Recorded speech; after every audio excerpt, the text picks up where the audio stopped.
इदारे कहते हैं कि जी साजिश कोई नहीं हुई, ब्लेटेंट इंटरवेंशन थी, हमने डिमार्च किया और उसके बाद डिमार्च करने के बाद माजी का तजुर्बा तो इनका था, 4-4 बारियां 3-3 बारियां लगा के हुकूमतें करके गए हुए हैं। ये तजुर्बा था, लेकिन इनको ये अंदाजा नहीं था कि हालात जो है, आने वाला जो चैलेंज है वो इतना ज्यादा कॉम्प्लिकेटेड होगा। पिछले दौर में 5-10 रुपए बढ़ते थे, अब 60 रुपए बढ़ रहे हैं, तो उसकी भी जस्टिफिकेशन दे रहे हैं कि जी वो IMF का हुक्म है जिसकी हमें तकमील करनी है। तो जब IMF का हुक्म पता है कि आपने तकमील करनी है तो उस पर सियासत क्यों करते हैं? ये इलेक्शन में जो नहीं गए, मेरा अपना ये ख्याल है कि इनके जहनों में दो खौफ थे। एक तो ये कि जब इमरान खान साहब थे तो इनका ख्याल था कि अगर हमने कोई इलेक्शन का डायलॉग कर लिया तो उससे पहले इमरान खान साहब हमारे ऊपर जो है वो केसेस बनाएंगे, इस तरह के केसेस बनाएंगे जिसके ऊपर हमारी सियासत फारिग हो जाएगी, हम MNAs भी डिस्क्वालीफाई हो जाएंगे। क्या आखिर पाकिस्तान लूटा किसने है? फिर सब कहते हैं, वो एक कहता है हमने नहीं लूटा, दूसरा कहता है हमने नहीं लूटा, तीसरा कहता है हमने नहीं लूटा। तो लूटा किसने है? कोई बाहर से आके लूट के चला गया था? पाकिस्तान लूटा तो है ना कि नहीं लूटा? अनफॉर्चुनेटली हमारे यहाँ निज़ाम इंसाफ इतना कमजोर है कि लोग जो है वो अदालत की और मुकदमात की गिरफ्त से निकल जाते हैं और उसके बाद ये सिर्फ सियासी मुकदमात रह जाते हैं। पाकिस्तान में इस वक्त टकराव की सियासत है और तमाम जमातें एक तरफ है, तहरीक इंसाफ दूसरी तरफ है, और टकराव का नतीजा जो है वो कभी भी अच्छा नहीं निकला। जब सियासी जमातें दस्तो गिरेबान होती हैं तो उनको फ़ायदा नहीं नुकसान होता है। बिस्मिल्लाहिर्रहमानिर्रहीम, अस्सलाम वालेकुम, यू वाचिंग सियासत.pk और मैं हूं जमाल अहमद। आपके साथ इस वक्त मेरे साथ मौजूद हैं पाकिस्तान के प्रोमिनेंट एंकर पर्सन, तज्ज़िया निगार हैं, सहाफ़ी हैं, काफ़ी गहरी निगाह रखते हैं मुल्की सियासी सूरत हाल पर और काफ़ी दबंग अंदाज में इस पर बात भी करते हैं। जनाब आदिल अब्बासी, सबसे अस्सलाम वालेकुम, thank you so much for your time. आपका बिजी स्केड्यूल है, बड़ी मुश्किल से वक्त मिलता है। सर, सबसे पहले तो रिसेंट डेवलपमेंट है फैटफ की, क्रेडिट आप किसको देंगे इसका? देखिए, ऐसे वाक़यात जब होते हैं ना, जब कौमों पे ऐसा वक्त आता है तो कौमों के अंदर ये फ़ैसले नहीं होते कि क्रेडिट किसको मिलना चाहिए। कौमों के अंदर पहले ये फ़ैसले होते हैं कि खुदा का शुक्र है कि हम एक ऐसी प्रॉब्लम से बाहर निकल गए जिसकी वजह से मुल्क माशी तौर पर और स्ट्रेटजिकली भी आइसोलेशन में जा सकता था। तो मेरा ये ख्याल है कि ये आपकी जो है ना ओवरऑल एक नेशनल एफर्ट है, ठीक है। इसमें स्टेट जितनी इंस्टीट्यूशंस हैं उनकी, गवर्नमेंट की ऑफ द डे की और तमाम लोगों की एक कंबाइन एफर्ट है जिसकी वजह से ये पॉसिबल हुआ। अब अगर आप मुझसे स्पेसिफिकली कहेंगे तो ऑब्वियसली मैं उसकी फिर जब छोटे छोटे पॉइंट्स आपको गिनवाना शुरू करूंगा तो वो फिर कहीं क्रेडिट इधर जा रहा होगा, कहीं क्रेडिट उधर जा रहा है। इन माय ओपिनियन मेरा ये ख्याल है कि इस बहस में पड़े बगैर हमें समझना चाहिए कि रियासत पाकिस्तान की कामयाबी, राइट, रियासत और इदारे जो मौजूदा और साबका हुकूमत दोनों को मिला के, बिल्कुल सबकी, देखिए हुकूमत के रियासत के अंदर फिर इदारे हैं और हुकूमतें बनती हैं, गिरती रहती हैं, लेकिन कांस्टेंट पॉलिसी जो है वो कंट्री को अपनी अडॉप्ट करनी चाहिए, जो कि अनफॉर्चुनेटली हम नहीं अडॉप्ट कर सके। हमें हर चीज़ में, हमें मईशत में, हमें फॉरेन पॉलिसी में कंसिस्टेंट होना पड़ेगा ताकि हम इस क्राइसिस से बाहर निकल सकें। ये जो डे टू डे अफेयर्स और डे टू डे अफेयर्स इस मुल्क के अंदर चलते हैं और एनुअल और 3 इयर्स की और 2 इयर्स की पॉलिसीज हैं जिसकी वजह से आज पाकिस्तान जो है वो कई चीज़ों में तसलसल नहीं है हमारी पॉलिसीज। तो कंसिस्टेंसी इंपॉर्टेंट है। अगर आप मुझसे पूछें तो मैं बिल्कुल ये कहूँगा कि जो है वो इसके अंदर रियासत पाकिस्तान की कामयाबी है, पाकिस्तान के इदारों की कामयाबी है जिन्होंने इसको यकीनी बनाया और जिसमें हमें पता चलता है कि 2019 तक जो है वो सिर्फ और सिर्फ 5 पॉइंट्स के ऊपर काम हुआ था। ये 34 पॉइंट्स थे टोटल, तो इन 5 पॉइंट्स के ऊपर काम हुआ। 2019 के बाद फिर उसके बाद गवर्नमेंट ने कोऑर्डिनेशन हुई आर्मी के साथ, एक GHQ में सेल बना 2019 में जब वो सेल बना गालिबन शायद जनरल नौमान साहब थे उनकी सरबराही में। फिर उसके बाद एक कोऑर्डिनेटेड एफर्ट हम देखते हैं गवर्नमेंट का, इंस्टीट्यूशंस का, और उसके बाद जो है वो अल्हम्दुलिल्लाह पाकिस्तान आज जो है उससे बाहर आ जाता है। सर, अमेरिकी साजिश का बयानिया ठंडा हो चुका था, फिर उसको उठाया गया है। ISPR के एक प्रोग्राम में बात करते हैं, फिर तहरीक इंसाफ का असद उमर और शीरी मज़ारी प्रेस कॉन्फ्रेंस करते हैं, फिर मालिक साहब के प्रोग्राम में ISPR आते हैं, DISPR, देन खान साहब खुद आते हैं। तो ये किस तरफ जाता देख रहे हैं मामला? आप टकराव ही रहेगा मामैन दोनों के? देखिए, मसला ये है कि एक सियासी जमात का मौक़िफ़ है, राइट, एक इदारे का मौक़िफ़ है। सियासी जमात जो हुकूमत में थी तहरीक इंसाफ, उसका मानना यह है कि साजिश हुई है। जो इदारे हैं वो कहते हैं जी मुदाखलत हुई है लेकिन साजिश नहीं हुई, हम सब जानते हैं। अब मसला ये है कि मैं सिर्फ ये समझने से कासिर हूँ कि अगर कोई कमीशन बनता है अच्छी बात है, वो कमीशन उसकी तहकीकात करे, उसकी हद तक पहुंचे, देखे क्या हुआ था। लेकिन मैं आपसे सवाल पूछता हूँ जमाल, आप मुझे ये बताएं कि अगर अदालत भी कोई कमीशन बनाएगी या कोई और तरीक़ाकार भी होगा तो तहकीकात किसने करनी है? इदारों ने। तो जब इदारों ने तहकीकात करनी है और इदारे कहते हैं कि हम तहकीकात करके इस नतीजे पे पहुंचे, तो फिर ये बहस क्यों है? इंस्टीट्यूशंस ने ही तो आपकी एजेंसीज ने ही तो इसकी तहकीकात करनी है कि ये साजिश हुई है या नहीं हुई है। लेकिन फिर भी पॉलिटिकल पार्टी का मौक़िफ़ है कि जी हमारे खिलाफ साजिश हुई है, तो उसके लिए अगर कमीशन बन जाए तो उसमें कोई हर्ज नहीं। फाइंडिंग्स जो अगर इदारों की फाइंडिंग्स हैं तो वो सामने आनी चाहिए। देखें, अब नेशनल सिक्योरिटी काउंसिल की जो मीटिंग को या जो उसके मिनट्स होते हैं या जो उसकी डिस्कशन होती है वो इस तरीके से तो सामने नहीं आती, उसका एक एलामिया सामने आता है, वो सामने आ चुका है।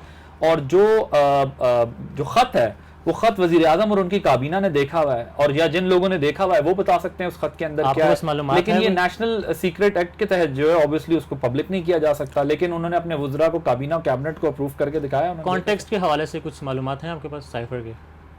कंटेंट के हवाले से कुछ मालूमात हैं, लेकिन जाहिर है जब तक मैं खत नहीं देखता, मैं उसके मंदरजात खुद से नहीं देखता, तो मैं किसी की राय के ऊपर राय कायम नहीं कर सकता। कुछ सहाफ़ी दावा करते हैं कि उनको इसका आइडिया है कि उसमें क्या है, कोई नैरेटिव है बीच में, एंटी इमरान नैरेटिव। इमरान खान जाएगा तो तब हम आपको सब कुछ मैंने आपसे कहा ना कि मैंने वो खत नहीं देखा, इसलिए मैं उस खत पे कमेंट नहीं कर सकता। मैं आपको दोनों की पोजीशन बता सकता हूँ। इमरान खान साहब कहते हैं मेरी हुकूमत को लिख के धमकी दी गई थी कि जी इस हुकूमत को जो है वो वोट ऑफ नो कॉन्फिडेंस अगर कामयाब हो गई तो ठीक, नाकाम हुई तो फिर जो है वो उसके कॉन्सिक्वेंसेज होंगे। इदारे कहते हैं कि जी साजिश कोई नहीं हुई, ब्लेटेंट इंटरवेंशन थी, हमने डिमार्च किया और उसके बाद डिमार्च करने के बाद वो खत्म हो गया। एक्सपीरियंस टीम है जो इस वक्त गवर्नमेंट है हमारी, बड़ा तजर्बा इनका गवर्नमेंट का। 2 महीने पहले तक जो हालात थे और अब जो हालात हैं, तजर्बा किस चीज़ का था इनका, क्या लगता है आपको? देखिए, तजुर्बा, माजी का तजुर्बा तो इनका था, 4-4 बारियां 3-3 बारियां लगा के हुकूमतें करके गए हुए हैं। अच्छा। ये तजुर्बा था, लेकिन इनको ये अंदाज़ा नहीं था कि हालात जो है, आने वाला जो चैलेंज है वो इतना ज़्यादा कॉम्प्लिकेटेड होगा, इतना ज़्यादा कॉम्प्लेक्स होगा, इतने बड़े इश्यूज इनका वेट कर रहे होंगे, जो कि देखें अल्टीमेटली IMF के मुआहदे जो हैं जिस गवर्नमेंट के साथ भी होते हैं उसको आपको ऑनर करना पड़ता है। जब आप IMF से मुआहदा करते हैं तो ये कह के नहीं करते कि आप जो है वो one fine morning you will get up and say कि we don't want to follow your instructions और हम फाड़ देंगे आपके मुआहदे हवा में। जैसे आजकल बजट हो रहा है, आप उनसे पैसे लेते हैं, वहां से आपकी क्रेडिबिलिटी स्टैब्लिश होती है दुनिया के नजदीक, फिर दुनिया के दीगर ममालिक आपको पैसे देते हैं, चाहे वो सऊदी हो, कतर हो, चाइना हो, अमेरिका हो, बरतानिया हो, यूरोप हो, आपको जब पैसे देता है जब IMF के प्रोग्राम में आप अभी उन्होंने मना कर दिया। सब्सिडी जब आप अपने लोगों को देते हैं तो भी आप उसी सूरत देते हैं जब आप IMF से पैसे लेते हैं। तो IMF से जान छुड़ाने के लिए तमाम जमातों को एक जॉइंट इकोनॉमिक स्ट्रेटजी बनानी होगी जिससे आपने उससे निकालना है। अदरवाइज देखें, पीपल्स पार्टी थी गवर्नमेंट में तो PMLN कहती थी IMF का गुलाम बना दिया। जब PMLN आई तो उन्होंने कहा जी IMF का गुलाम बना दिया। अब PTI आई, इन्होंने कहा IMF का गुलाम बना दिया। अब PTI निकली, IMF की सारी शराइत मान रहे हैं। मसलन अगर पिछले दौर में 5-10 रुपए बढ़ते थे, अब 60 रुपए बढ़ रहे हैं, तो उसकी भी जस्टिफिकेशन दे रहे हैं कि जी वो IMF का हुक्म है जिसकी हमें तकमील करनी है। तो जब IMF का हुक्म पता है कि आपने तकमील करनी है तो उस पर सियासत क्यों करते हैं? और जो तजुर्बे की आपने बात की है, बात तजुर्बे की नहीं, पाकिस्तान के मसाइल बहुत गंभीर हैं। ये तो इनको अंदाजा हो गया होगा कि जो सोच कर ये आए थे वैसा तो नहीं हुआ। इनका ये ख्याल था कि हम डायलॉग कर लेंगे और शायद IMF हमें कंसेशन दे देगा। IMF जो है वो किसी को भी कंसेशन देने को पाकिस्तान में तैयार नहीं होगा। उसका अपना एजेंडा है, उसके अपने गोल्स हैं, उसने उनको पूरा करना है, उस क्राइटेरिया को मीट करना है। तो मेरा ख्याल है इसके ऊपर सियासत, मईशत के ऊपर सियासत जो है कोशिश करनी चाहिए कि कोई डायलॉग करें, बंद करें, नहीं तो इसका कोई नतीजा नहीं। मौजूदा हुकूमत हर चीज़ का इल्ज़ाम इमरान खान पर लगाती है, उसकी हुकूमत पर लगाते हैं। महंगाई का, अगर पेट्रोलियम प्राइसेस हो, डॉलर हो, हर चीज़ हो, अगर इनको पता था कि सारी सुरंगें बिछ गई हैं तो ये ट्रैप फिर क्यों है? इन्होंने हुकूमत क्यों लिया? देखिए, मेरा ख्याल है ये अब तो खैर इसका इकरार भी कर रहे हैं इन बातों का। हम जब इनसे बात करते हैं कि जब आपके पास 2 ऑप्शन थे ना जी, आप वोट ऑफ नो कॉन्फिडेंस करके अगर आ ही गए थे तो आप जा सकते थे इलेक्शन में और इलेक्शन करा देते। आखिरी वक्त में तो इमरान खान साहब भी तैयार हो गए थे इलेक्शन के लिए।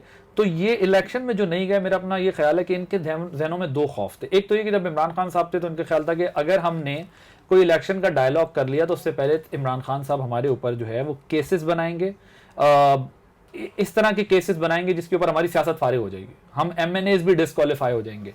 बहुत सारी बातें वो कहते हैं कि आने वाले जब वो गवर्नमेंट में थे, आने वाले दिनों में उन्हें लगता था कि इमरान खान साहब जो है वो नवंबर के बाद और इतने पावरफुल हो जाएंगे कि उनके ऊपर खुर्रम दस्तगीर साहब का भी, और ऑफ द रिकॉर्ड PMLN के कई लोग ये बात करते हैं, पीपल्स पार्टी के लोग भी ये बात करते हैं कि हमारा ये ख्याल था कि अगर इस साल हम जो है वो पावर में ना आए या इनको ना हटाया तो फिर हमारे ऊपर ऐसे ऐसे केसेस बनेंगे, हम डिस्क्वालीफाई, अगर हम डिस्क्वालीफाई हो गए उसके बाद हमारे पास कोई रास्ता नहीं बचेगा अपनी सियासत करने का। तो मेरा ख्याल है इस वजह से इन्होंने ये कड़वी गोली नहीं, कड़वा गोला ही जो है वो निकल लिया। 2017 में नवाज लीग का बयानिया, नवाज शरीफ साहब के जाने के बाद वोट को इज्जत दो था, इस वक्त वो बयानिया नहीं है, मगर वही बयानिया इस वक्त अल्फाज चेंज हैं मगर तहरीक इंसाफ का है। लाइक एंटी एस्टैब्लिशमेंट बयानिया हम उसे कह सकते हैं, तो एंटी एस्टैब्लिशमेंट बयानिया के साथ सियासत पाकिस्तान में हो सकती है? देखिए, एंटी स्टैब्लिशमेंट बयानियां पाकिस्तान में सियासत तो हो सकती है और बड़ी कामयाब सियासत होती है। ये जब भी एंटी स्टैब्लिशमेंट बयानियां कोई भी पार्टी लेती है, वो पीपल्स पार्टी ले, वो पीएमएलएन ले, वो पीटीआई ले, वो पब्लिक में मकबूल इसलिए हो जाता है क्योंकि ये पार्टियां ये बताने की कोशिश करती हैं कि हम अवाम के बलबूते पे आपकी सपोर्ट से पावर में आए हैं, आते हैं, आना चाहते हैं। लेकिन अनफॉर्चुनेटली ये सिर्फ पॉलिटिकल स्लोगन है। Right. जब पावर में आते हैं तो उनको उस वक्त जो है वो कोई भी चीज याद नहीं रहती और वो एस्टैब्लिशमेंट के साथ अपने ताल्लुकात बनाने के लिए तमाम वसाइल, जराए, जरूरियात अपनी जो है वो पूरी करते हैं और जैसे ही वो पावर से जाते हैं उसके बाद उनका बयानिया दोबारा तब्दील हो जाता है। तो पाकिस्तान में सियासत करना तो आसान है एंटी एस्टैब्लिशमेंट होने के बाद, लेकिन पावर में आना बहुत मुश्किल है। इलेक्शंस में नहीं जा सकते इस बयानिया के साथ? इलेक्शन में तो जा सकते हैं, लेकिन मैंने आपको बताया कि एंटी एस्टैब्लिशमेंट बयानिए के बाद आपका पावर में आना बहुत मुश्किल है। यानी नुकसान होता है इस बयानिया का? जी बिल्कुल होता है। आप हुकूमत में आना मुश्किल है, सियासी तौर पे फायदा होता है। सियासत भले आप सड़कों पे जब तक करते रहें। हाँ वो तो, लेकिन आप सियासत सड़कों के लिए नहीं करते ना, आप सियासत पावर में आने के लिए करते हैं, अवाम के लिए करते हैं। देखिए, मैं ये नहीं कहूंगा हमारी सियासी जमातें बिल्कुल आवाम के लिए करती होंगी, ऐसा नहीं है कि बिल्कुल ऐसी बात है। हमारे पॉलिटिशियंस बहुत सारे ऐसे भी हैं जो बहुत अच्छे लोग हैं, जो पाकिस्तान के लिए कुछ करना चाहते हैं और हर जमात के अंदर अच्छे बुरे लोग होते हैं। लेकिन ये कहना गलत है कि वो आवाम के लिए सियासत नहीं करते, वो बड़ी मेहनत करते हैं, बड़ी कोशिश करते हैं। लेकिन अनफॉर्चुनेटली हमारी सियासी जमातों के अंदर खुद जमहूरियत नहीं है, तो इस वजह से जो जमातों में जमहूरियत नहीं है वही हमें रिफ्लेक्शन हुकूमत के दिनों में भी नजर आती है और वो नहीं कर पाते। फजल रहमान साहब का बयान था कि बहार आए ना आए खजा जाए, लाइक खजा से मुराद उनकी खान साहब पूरा हो गया ना। और अभी के जो हालात हैं इस वक्त मुल्क के, यू थिंक कि उनका बयान इन हालात में भी था कि बेहतरी आए ना आए हम इसको लेकर दें, खान को हटाएं? मैंने आपको बताया ना, शायद ऑपोजिशन बहुत फ्रस्ट्रेट हो चुकी थी। उन्हें लगता था कि अगर हमने इनको ना हटाया तो फिर ये बहार जो है वो या इनके जिंदगी में कभी भी जो है ना वो हुकूमत नाम की चीज नहीं आएगी।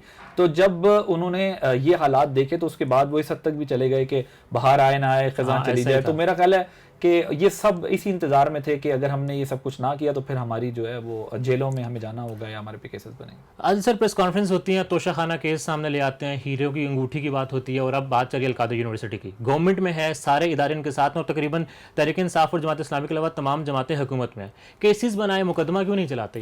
ये देखें, बिल्कुल आप ठीक कह रहे हैं। बिल्कुल अगर उनके ऊपर मुकदमात बनते हैं, अगर उन्होंने कोई करप्शन की है तो उनके ऊपर केस भी लेना चाहिए, मुकदमा भी बनना चाहिए, लेकिन सिर्फ पॉलिटिकल पॉइंट स्कोरिंग के लिए काम नहीं करना चाहिए। लेकिन मैं जमाल आपको बताऊं कि पाकिस्तान की तारीख में केसेस बनते ही इसलिए हैं कि पॉलिटिकल पॉइंट स्कोरिंग की जा सके, कराई जा सके और मनोवरिंग की जा सके। पाकिस्तान में केसेस बनाए इसलिए जाते हैं कि आर्म ट्विस्टिंग की जा सके, इसलिए नहीं बनाए जाते कि सजाएं दी जा सके। आखिर पाकिस्तान लूटा किसने है? फिर सब कहते हैं, वो एक कहता है हमने नहीं लूटा, दूसरा कहता है हमने नहीं लूटा, तीसरा कहता है हमने नहीं लूटा। तो लूटा किसने है? कोई बाहर से आके लूट के चला गया था? पाकिस्तान लूटा तो है ना कि नहीं लूटा? लूटा है ना। तो इन्हीं लोगों ने किसी ने लूटा है ना, जो पावर में बार-बार आते रहे। लेकिन अनफॉर्चुनेटली हमारे यहाँ निज़ाम इंसाफ इतना कमजोर है कि लोग जो है वो अदालत की और मुकदमात की गिरफ्त से निकल जाते हैं और उसके बाद ये सिर्फ सियासी मुकदमात रह जाते हैं।